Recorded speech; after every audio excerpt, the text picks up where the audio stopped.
আসসালামু আলাইকুম সম্মানিত দর্শক।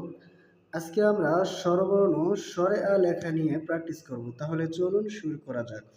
প্রথমে সোজা একটি পূর্ণ মাত্রা দিয়ে নিব, তারপরে এই মাত্রার মাঝখান থেকে আমরা এইভাবে এনে এই পর্যন্ত দিয়ে একটু ফাঁকা রাখবো। তারপরে এখান থেকে দিয়ে আমরা এইভাবে দিয়ে আকার দিয়ে দিব। দর্শক, এর আগে আমি স্বরবর্ণ স্বরে ও লেখা নিয়ে একটি ভিডিও দিয়েছিলাম। আজকে আমাদের বর্ণ হবে শুধু স্বরবর্ণ স্বরে আ। এই লেখাটি নিয়েই আজকে আমাদের ভিডিও। আমি এই লেখাটি কয়েকবার লিখব। আপনি আপনার সন্তানকে মনোযোগ সহকারে এখান থেকে দেখে দেখে প্র্যাকটিস করাতে পারেন। দর্শক, এটি হলো পূর্ণ মাত্রা যুক্ত বর্ণ। আমাদেরকে এই বিষয়গুলো লক্ষ্য রাখতে হবে যে পূর্ণ মাত্রা যুক্ত বর্ণ কোনটি আর মাত্রাবিহীন বর্ণ কোনটি এবং অর্ধমাত্রাবৎ বর্ণ কোনগুলো। এই জিনিসগুলো যদি আমাদের সন্তানদেরকে শেখাতে পারি, তাহলে তাদেরকে বর্ণ লেখার ক্ষেত্রে অবশ্যই সহজ হবে এবং তারা বুঝতে পারবে কোন বর্ণের উপরে মাত্রা দিতে হবে আর কোন বর্ণের উপরে মাত্রা দেওয়া যাবে না। দর্শক, এটি হলো একটি পূর্ণমাত্রা যুক্ত বর্ণ। এখানে লেখার ক্ষেত্রে আমাদেরকে পূর্ণ মাত্রা দিয়েই লিখতে হবে। আমরা প্রথমেই লেখার ক্ষেত্রে আমাদের সন্তানদেরকে আগে মাত্রাটা দেওয়া শেখাবো। সোজা একটি টান দিয়ে, তারপরে যেন টানটা বাঁকা না হয়, তারপরে আমরা এভাবে দিয়ে এখান থেকে একটি আকার এভাবে সোজা এই পর্যন্ত নিয়ে নেব। দর্শক, বর্ণ যতটুকু হবে আকারও ততটুকুই দিতে হবে। আকার বেশি লম্বা বা খাটো দিলেও লেখাটা খারাপ হয়ে যাবে। এজন্য আমাদেরকে প্রতিটি বর্ণই সমান রাখতে হবে। যদি আমরা শব্দও লিখতে যাই, তবুও আমাদেরকে প্রতিটি বর্ণ সমান রেখে তারপরেই আমাদেরকে লিখতে হবে। যদি একটি বর্ণ বড় আরেকটি বর্ণ ছোট এইভাবে আমরা লিখি, তাহলে আমাদের লেখাগুলো খারাপ হয়ে যাবে। দর্শক, আপনি অবশ্যই আপনার সন্তানের পিছনে যদি প্রতিদিন আপনি 15 থেকে 20 মিনিট করে আপনার সন্তানের পিছনে ব্যয় করেন, আপনি দেখবেন আপনার ভালো একটা রেজাল্ট আসবে ইনশাআল্লাহ। লেখা, এটার গুরুত্ব অনেক বেশি। আসলে এটার গুরুত্ব আমরা দিতে চাই না। দর্শক, প্রথমেই আমরা সোজা মাত্রাটা আমরা দেওয়া শেখাবো। সোজা মাত্রা দিয়ে তারপরে আমরা মাত্রার এই মাঝখান থেকে এভাবে টানটা দিব। মাত্রার এই মাঝখান থেকে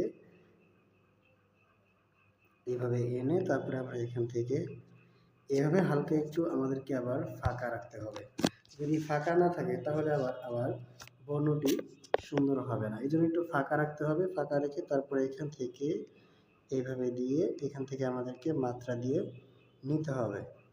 দর্শক, ক্যামেরাটি রাত্রিবেলা আমি লিখছি, যার কারণে মাঝে মাঝে একটু ঘোলা হয়ে যাচ্ছে। এই জন্য আমি আন্তরিকভাবে আপনাদের কাছে দুঃখিত এবং আমি দেখানোর চেষ্টা করছি একটু ভালো করেই। দর্শক, প্রথমে আমরা সোজা একটি মাত্রা দিয়ে নিব। মাত্রা দেওয়ার পরে আমরা মাত্রার এই মাঝখান থেকে আমরা এইভাবে এনে এই পর্যন্ত নিয়ে আসব। তারপরে আমরা এখান থেকে দিয়ে এভাবে একটি সুন্দর আকার দিয়ে দিব। বর্ণ যতটুকু হবে আকারও ততটুকুই হবে। আকার বেশি বড় দেওয়া যাবে না, তাহলে বর্ণটি খারাপ হয়ে যাবে।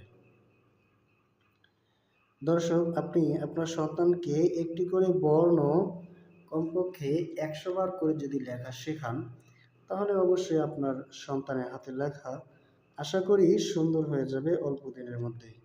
তবে নিয়মিত লেখাতে হবে, কারণ প্রতিদিন না লিখলে লেখার অভ্যাসটা হয়ে উঠবে না, যার কারণে লেখাটা ক্লিয়ার হবে না। একদিন লিখলে আরেকদিন না লিখলে ভুলে যাবে। এই জন্য প্রতিদিন আমাদেরকে এভাবে কমপক্ষে 20-25 মিনিট আমরা যাই পারি না কেন, আমাদেরকে একটু সময় দিয়ে যদি আমরা লেখাই, তাহলে দেখা যায় তাদের লেখাটা অনেক সুন্দর হয়ে উঠবে ইনশাআল্লাহ।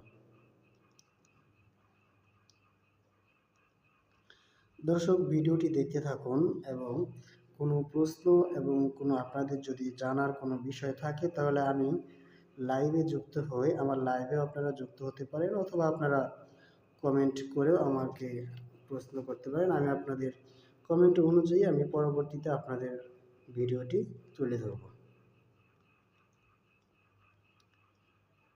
দর্শক, আমি একটি করে বর্ণর জন্য আলাদা একটি করে ভিডিও রেখেছি যেন আপনাদের সুবিধা হয়, কারণ একটি বর্ণ শুধু একবার লিখলেই পরিপূর্ণভাবে বোঝা যায় না। আমি এই বর্ণটি এখানে ভিডিও আকারে একবার দিচ্ছি এবং লাইভ আকারেও আমি আপনাদেরকে এই বর্ণগুলো আমি লাইভেও দেখাই।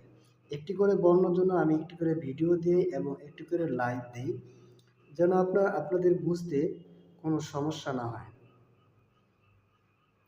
দর্শক, আপনি একটা টার্গেট রাখবেন যে আপনার সন্তানকে প্রতিদিন একটা করে বর্ণ আপনি 50 বার অথবা 60-70 বার যতটুকু পারেন আপনি প্র্যাকটিস করাবেন। তাহলে তার হাতের যে একটা জড়তা আছে এটা দূর হয়ে যাবে এবং লেখার অভ্যাসটা গড়ে উঠবে।